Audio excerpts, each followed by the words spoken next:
Keep learning, keep growing, keep watching.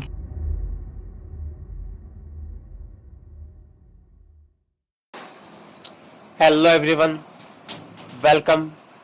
जैसे कि हम पढ़ रहे थे पहले रेडिएशन फिजिक्स का एक्सेल प्रोडक्शन का टॉपिक। एक्सेल प्रोडक्शन टॉपिक के अंदर हमने सब टॉपिक पढ़ा था। Last topic historical gas tubes. Gas tubes यानी कि एक्सेल ट्यूब्स, वो ट्यूब्स या वो एपरेटस जिसके थ्रू या जिसके जरिए एक्सेल का प्रोडक्शन किया जाता है।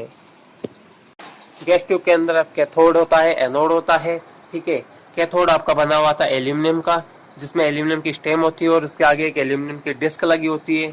और एनोड आपका बना हुआ था टंगस्टन का, जो कि पैक्ड होता है कॉपर के ऊपर, यानी कि कॉपर के ऊपर पैक्ड होता है। और कॉपर का यूज यहाँ पे क्यों किया जाता है? क्योंकि कॉपर की थर्मल कंडक्टिविटी अच्छी होती है, जो कि हीट को रिमूव करने के लिए काफी अच्छी होती है। यहाँ पर कैथोड की जो डिस्क होती है एल्यूमिनियम की, उसको थोड़ा एंगल भी दिया जाता है, जिससे क्या हो कि जो भी इलेक्ट्रॉन्स का डिस्ट्रीब्यूशन हो या फिर जो भी इलेक्ट्रॉन्स निकालेंगे कैथोड से, वो डायरेक्ट टारगेट या एनोड पे जाकर टकराए, इसलिए उसको थोड़ा एंगल दिया जाता है। अब बात कर लेते हैं ट्यूब की वैक्यूम की, कि इसके अंदर थोड़ी गैस रखी जाती है जो कि 0.001 mm ऑफ Hg से कम होनी चाहिए, इससे ज़्यादा नहीं होनी चाहिए। गैस ट्यूब के अंदर हम हमेशा गैस रखते हैं क्योंकि ये आयनाइजेशन के प्रिंसिपल के ऊपर वर्क करती है, यानी कि गैस ट्यूब के अंदर जो एक्सरे का प्रोडक्शन होता है वो आयनाइजेशन के प्रिंसिपल पे होता है। अब एक्सरे का प्रोडक्शन कैसे होता है? बिल्कुल इजी प्रोसेस था, जो कि हमने लास्ट लेक्चर में डिस्कस कर लिया, लेकिन फिर भी यहाँ पर एक बार शॉर्ट रिविजन कर रहे हैं ताकि हम आगे के लेक्चर्स को अच्छे से समझ सकें। होता क्या है, कैथोड से इलेक्ट्रॉन्स निकलते हैं। ठीक है, आयनाइजेशन के प्रिंसिपल के थ्रू यहाँ पे क्या होता है, गैस मॉलिक्यूल्स के अंदर आयनाइजेशन होता है। कब होगा? जब हम वोल्टेज अप्लाई करेंगे, करंट फ्लो होगा और आयनाइजेशन की प्रोसेस होगी। आयनाइजेशन की प्रोसेस से क्या होगा, इलेक्ट्रॉन्स को काइनेटिक एनर्जी मिलेगी। अब ये काइनेटिक एनर्जी से, ये जो काइनेटिक एनर्जी होगी इलेक्ट्रॉन्स की, ये क्या होगी, हीट और एक्सरेज में कन्वर्ट होगी। लेकिन कब? जब ये इलेक्ट्रॉन्स टारगेट पर टकराएंगे और वहां पर टारगेट मटेरियल पर 4 प्रकार के इंटरेक्शन करेंगे, जो कि हमने पढ़ा था। Ionisation in outer shell, ionisation in inner shell, ionisation in inner shell और इंटरेक्शन विथ न्यूक्लियर फ्यूल। ये 4 प्रकार के इंटरेक्शन होंगे और टारगेट मटेरियल पर हीट और एक्सरेज का प्रोडक्शन होगा। एक्सरे प्रोडक्शन के अंदर 99% हीट का प्रोडक्शन होता है और 1% एक्सरेज निकलती है। तो ये तो था हमारा एक्सरे प्रोडक्शन का प्रिंसिपल, जिसके थ्रू एक्सरेज का प्रोडक्शन होता है। अब अगर हम हिस्ट्री की बात करें तो गैस ट्यूब के कुछ डिसएडवांटेजेस थे, जिसके कारण नई एक्सरे ट्यूब्स का इन्वेंशन करना पड़ा। अब हम डिस्कस कर लेते हैं गैस ट्यूब के डिसएडवांटेजेस के बारे में। तो गैस ट्यूब के डिसएडवांटेजेस हमने लास्ट लेक्चर में ही पढ़े थे, लेकिन हम इसका अभी शॉर्ट रिविजन कर रहे हैं। जैसे कि हमने पढ़ा था कि गैस ट्यूब आयनाइजेशन के प्रिंसिपल पे वर्क करती है। अगर हम गैस ट्यूब के अंदर अगर गैस हम कम रखते हैं तो आयनाइजेशन कम होगा, और अगर हम गैस ज्यादा रखेंगे तो आयनाइजेशन ज्यादा होगा। बट हम सपोज करते हैं कि अगर हम गैस ट्यूब के अंदर ज्यादा गैस रखते हैं तो क्या होगा, हमारे लो वोल्टेज के ऊपर भी एक्सरेज का प्रोडक्शन इजीली हो जाएगा। लेकिन जैसे अगर हमें हाई वोल्टेज के एक्सरेज की नीड होगी तो हम हमारा वोल्टेज इंक्रीज करेंगे, और वोल्टेज इंक्रीज करने पे क्या होगा, जो आयनाइजेशन होगा इलेक्ट्रॉन्स के अंदर वो ज्यादा होगा। जब आयनाइजेशन ज्यादा होगा तो इलेक्ट्रॉन्स का प्रोडक्शन भी ज्यादा होगा, और जब ज्यादा इलेक्ट्रॉन्स का प्रोडक्शन होगा, ग्रुप ऑफ इलेक्ट्रॉन्स का प्रोडक्शन होगा, तो वो टारगेट मटेरियल पे ज्यादा इलेक्ट्रॉन्स टकराएंगे। और टारगेट मटेरियल पे जब ज्यादा इलेक्ट्रॉन्स टकराएंगे तो टारगेट मटेरियल क्या होगा, टारगेट मटेरियल पर हीट प्रोड्यूस होगी, और हीट प्रोड्यूस होने के कारण टारगेट मटेरियल मेल्ट हो जाएगा। और टारगेट मटेरियल के मेल्ट होने के कारण पूरी ट्यूब के अंदर वेपर भर जाएगा, यानी कि ट्यूब पूरी गैसी हो जाएगी। डेट मीन्स आपकी ट्यूब अब क्या हो चुकी है, खराब हो चुकी है, डैमेज हो चुकी है। डेट मीन्स अगर हम ज्यादा गैस ट्यूब के अंदर हम ज्यादा रेजिडुअल गैस रखते हैं तो क्या होगा, ज्यादा आयनाइजेशन होगा। ठीक है, ज्यादा आयनाइजेशन कब होगा, जब हमें हाई वोल्टेज की एक्सरेज की नीड होगी तो हम हाई वोल्टेज अप्लाई करेंगे, तो क्या होगा, ज्यादा आयनाइजेशन होगा, जिससे ज्यादा इलेक्ट्रॉन्स का प्रोडक्शन होगा, और ज्यादा इलेक्ट्रॉन्स का प्रोडक्शन होगा तो ज्यादा इलेक्ट्रॉन्स टारगेट पे टकराएंगे। ज्यादा इलेक्ट्रॉन्स टारगेट पे एक साथ टकराएंगे तो टारगेट पे क्या होगी, हीट प्रोडक्शन ज्यादा होगा, और ज्यादा हीट प्रोडक्शन के कारण जो टारगेट मटेरियल है वो हमारा मेल्ट हो जाएगा, और मेल्ट होने के कारण वो पूरे ट्यूब के अंदर गैस में कन्वर्ट हो जाएगा, फिर ट्यूब को गैसी कर देगा। तो ये तो था हमारा गैस ट्यूब का पहला डिसएडवांटेजेस जो आपको पहला डिसएडवांटेज जो आपको समझ में आ गया होगा। तो अब हम दूसरे डिसएडवांटेज की बात करते हैं। जैसे कि हमने फर्स्ट डिसएडवांटेज पढ़ा, उसके अकॉर्डिंग हम ट्यूब के अंदर ज़्यादा गैस नहीं रख सकते, क्योंकि अगर हम ज़्यादा गैस रखेंगे तो क्या होगा, जो इलेक्ट्रॉन्स का प्रोडक्शन ज़्यादा होगा और जो हमारा टारगेट है वो मेल्ट हो जाएगा। अब आपने वहाँ गैस कम रखी, लेकिन आपको अगर हायर एनर्जी की एक्सरेज चाहिए तो आयनाइजेशन होगा और आपको लो वोल्टेज की एक्सरेज मिल जाएंगी। बट अगर आपको हायर एनर्जी की एक्सरेज चाहिए तो आपको इवैक्यूएशन यानी कि वैक्यूम को इंक्रीज करना ही पड़ेगा, क्योंकि अगर आप वैक्यूम इंक्रीज होगा तभी क्या होगा, आयनाइजेशन ज़्यादा होगा। आयनाइजेशन ज़्यादा होगा तो इलेक्ट्रॉन्स का प्रोडक्शन ज़्यादा होगा। अब आपको यहाँ गैस इंक्रीज करने के लिए इक्विपमेंट की जरूरत होगी जिसका नाम है वैक्यूम पंप, जो क्या करेगा, गैस ट्यूब के अंदर गैस को इंक्रीज करेगा। जब हम गैस ट्यूब को ऑपरेट करेंगे तो ये उसके अंदर गैस की मात्रा को बढ़ाएगा। तो अब क्या हुआ, आपका जो एपरेटस है वो बहुत ज़्यादा कॉम्प्लिकेटेड हो गया। कैसे कि आपको एक्सपोजर भी कर रहे हो, साथ के साथ आपको वैक्यूम भी बढ़ाना है। तो इसके लिए, इस गैस ट्यूब को ऑपरेट करने के लिए आपको ऐसे ट्रेनर की ज़रूरत होगी जिसके पास बहुत ज़्यादा स्किल्स हो, यानी कि जिसको बहुत ज़्यादा एक्सपीरियंस हो वर्क का, ट्रेनिंग का। आप न्यू फ्रेशर के साथ ऐसे गैस ट्यूब को ऑपरेट नहीं कर सकते। तो जिसको ज़्यादा एक्सपीरियंस होगा वही इस प्रकार के एक्स ट्यूब को ऑपरेट कर सकता है। तो ये आपके गैस ट्यूब के दो डिसएडवांटेजेस हो गए हैं। अब हम बात करते हैं लास्ट डिसएडवांटेज की। अब हम इसके थर्ड डिसएडवांटेज की बात करेंगे, जो कि इसका मेन डिसएडवांटेज है। अब जैसे कि आपने गैस ट्यूब के अंदर थोड़ी बहुत गैस रख रखी है, ठीक है, गैस होगी तो क्या होगा, आयनाइजेशन होगा। आयनाइजेशन होगा तो इलेक्ट्रॉन्स का प्रोडक्शन होगा। इलेक्ट्रॉन्स का प्रोडक्शन होगा तो उससे एक्सरेज का प्रोडक्शन होगा। अगर हम यहाँ गैस नहीं रखते हैं तो एक्सरेज का प्रोडक्शन नहीं होगा। तो ऑब्वियसली बात है, ये आयनाइजेशन इसका एक बेसिक प्रिंसिपल है, तो इसको रखना ज़रूरी है। अब यहाँ पर होता क्या है कि आपने वोल्टेज लगाया, वोल्टेज लगाने से होता क्या है, आयनाइजेशन होता है। आयनाइजेशन होने से क्या होगा, इलेक्ट्रॉन्स टकराएंगे, ठीक है, चार प्रकार के इंटरेक्शन होगा, एक्सरेज का प्रोडक्शन होगा। बट आयनाइजेशन होने से क्या होगा, इलेक्ट्रॉन आयनाइज्ड होंगे और यहाँ पर फर्दर आयनाइजेशन होगा। क्यों? क्योंकि इलेक्ट्रॉन्स दूसरे मॉलिक्यूल्स, दूसरे गैस मॉलिक्यूल्स से टकराएंगे और उनको भी आयनाइज करेंगे। इस प्रकार यहाँ फर्दर आयनाइजेशन होता है और इस प्रकार एक्सरेज का प्रोडक्शन होता है। बट जब हम गैस ट्यूब को ऑफ कर देते हैं तो भी क्या होगा, गैस ट्यूब के अंदर गैस प्रेजेंट होगी, ठीक है। अब ये जो गैस है ये किस प्रकार की गैस है, आयोनाइज्ड गैस है, आयोनाइज्ड मॉलिक्यूल्स है गैस के। तो जब ये आयोनाइज्ड गैस के मॉलिक्यूल्स हैं तो ये क्या होंगे, आपके टारगेट की ओर टकराएंगे। लेकिन इस बार क्या होगा, इनके पास वेलोसिटी नहीं होगी, यानी कि इनके पास काइनेटिक एनर्जी नहीं होगी। तो जब इनके पास काइनेटिक एनर्जी नहीं होगी तो ये कुछ मॉलिक्यूल्स टारगेट पर टकराएंगे और क्या होगा, लो एनर्जी की एक्सरेज प्रोड्यूस होंगी। एक बार फिर से देख लेते हैं होता क्या है। जैसे हम वोल्टेज अप्लाई करते हैं तो क्या होगा, गैस ट्यूब के अंदर गैस होगी, उसमें आयनाइजेशन होगा और क्या होगा, आयनाइजेशन के कारण इलेक्ट्रॉन्स आयनाइज्ड होंगे और वो टारगेट पर टकरा के एक्सरेज का प्रोडक्शन करेंगे। लेकिन आयनाइजेशन जैसे ही होगा तो इलेक्ट्रॉन्स क्या होगा, इलेक्ट्रॉन्स फर्दर आयनाइजेशन करेंगे, दूसरे मॉलिक्यूल्स से टकराएंगे और उसको भी आयनाइज करेंगे। इस प्रोसेस को फर्दर आयनाइजेशन कहते हैं। बट अब हमने ट्यूब को ऑफ कर दिया है, यानी हमने वोल्टेज सप्लाई ऑफ कर दी है। बट अब होगा क्या, गैस ट्यूब के अंदर अभी भी कोई ना कोई गैस प्रेजेंट होगी, कुछ ना कुछ, ठीक है। ये गैस किस प्रकार की होगी, आयोनाइज्ड गैस होगी। तो जब ये आयोनाइज्ड गैस है, इनके अंदर क्या होगा, इलेक्ट्रॉन्स का प्रोडक्शन होगा, दूसरे इलेक्ट्रॉन्स का प्रोडक्शन होगा, ये टकराएंगे दूसरे इलेक्ट्रॉन्स के साथ, ठीक है। बट इस बार होगा क्या, ये जो इलेक्ट्रॉन्स हैं ये टारगेट की ओर जाएंगे, लेकिन इनके पास वेलोसिटी नहीं होगी, क्योंकि यहाँ पर ट्यूब की जो सप्लाई है या फिर जो गैस ट्यूब है उसका ऑपरेशन ऑफ है, ठीक है। तो इनके पास काइनेटिक एनर्जी नहीं होगी, तो ये टारगेट के साथ टकराएंगे तो सही, बट एक्सरेज का प्रोडक्शन भी होगा। लेकिन यहाँ पर जो एक्सरेज का प्रोडक्शन होगा वो लो एनर्जी के एक्सरेज का प्रोडक्शन होगा और ये लो एनर्जी की एक्सरेज हार्मफुल होती है पेशेंट के लिए भी और वर्कर के लिए भी।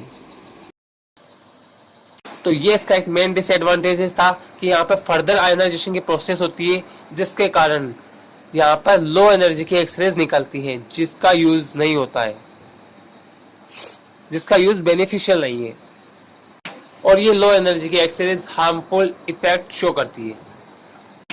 तो ये था इसका एक मेन डिसएडवांटेज, यानी कि गैस ट्यूब का मेन डिसएडवांटेज। तो लास्ट लेक्चर में हमने गैस ट्यूब का कंस्ट्रक्शन पढ़ा था, गैस ट्यूब की वर्किंग पढ़ी थी। अब हम एक नई एक्सरे ट्यूब का स्टडी करेंगे। क्योंकि गैस ट्यूब के अंदर कुछ डिसएडवांटेजेस थे, इन डिसएडवांटेजेस को हम एक नई एक्सरे ट्यूब के अंदर दूर किया है। Now we will discuss about the collish tube. कोलिश ट्यूब कोई ट्यूब नहीं है, ये कोलिश जो एक साइंटिस्ट का नाम था जिसके नाम पर कोलिश ट्यूब का नाम रखा गया है। कोलिश ट्यूब के अंदर हमने जो गैस ट्यूब का जो डिसएडवांटेज था, यानी कि आयनाइजेशन का जो प्रिंसिपल था, इसको हमने दूर किया है। कोलिश ट्यूब के अंदर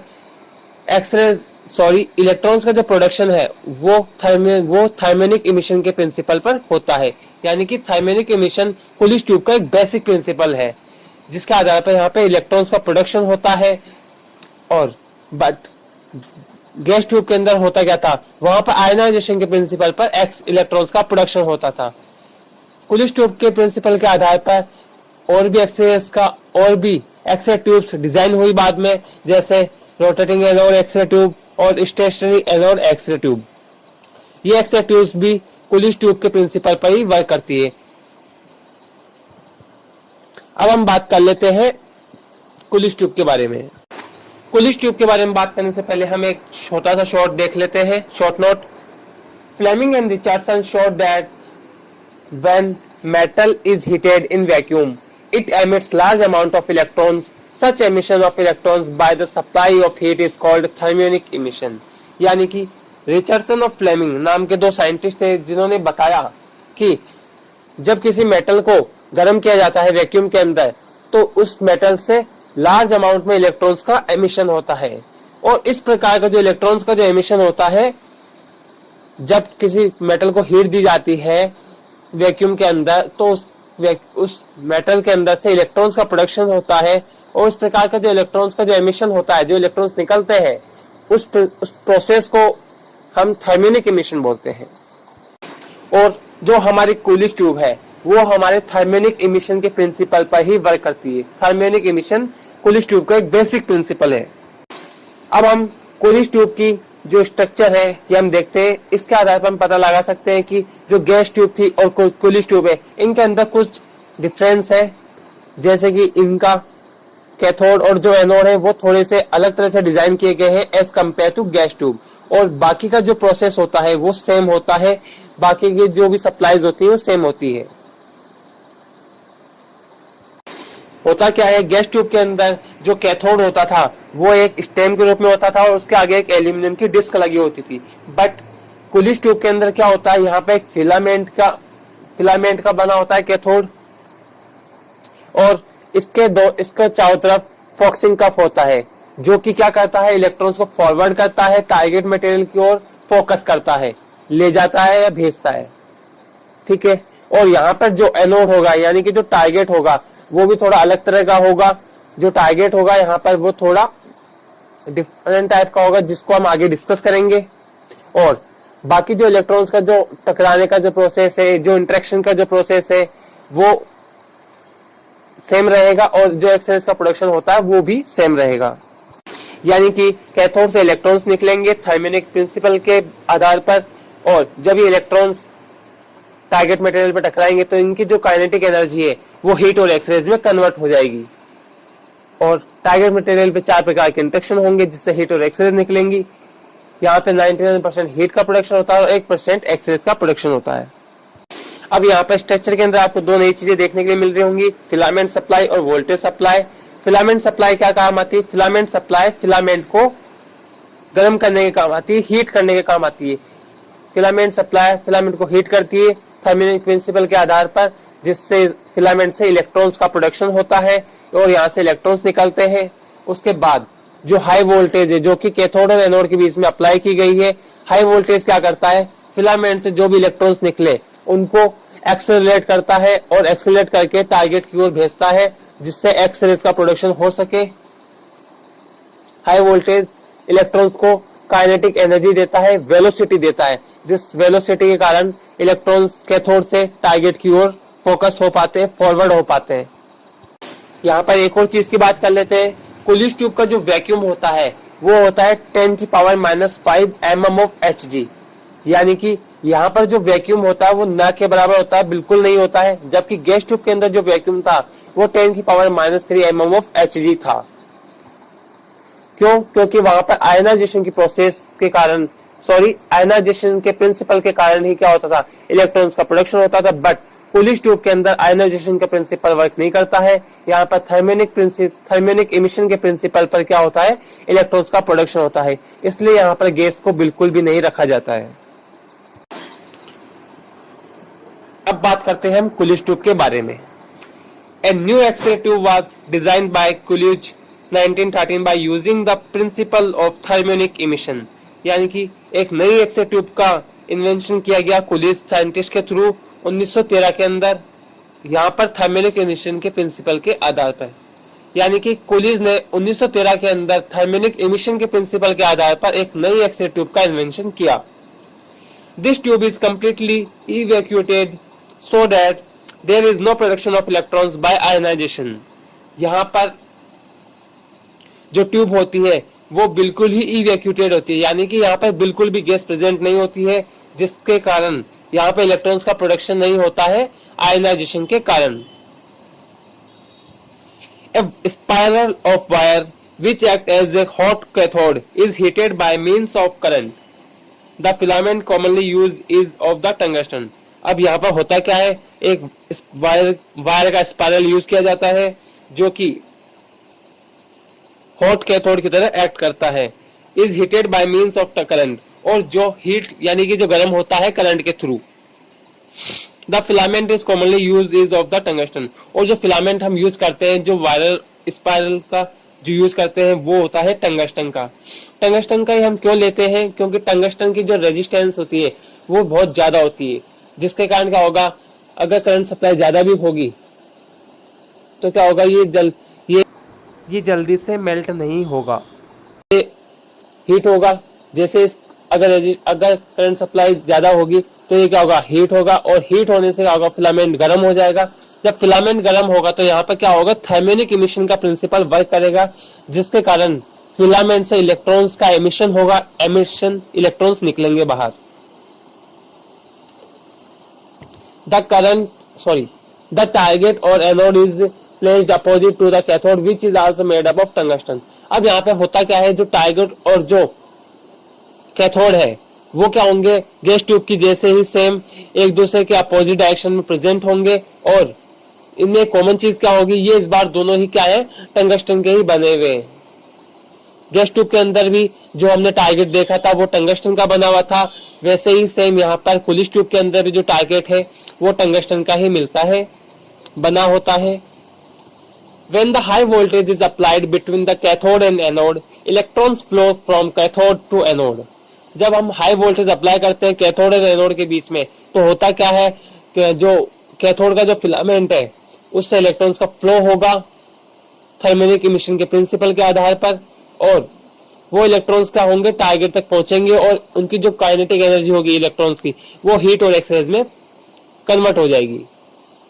the wavelength of X-rays can be controlled by the voltage apply to the tube.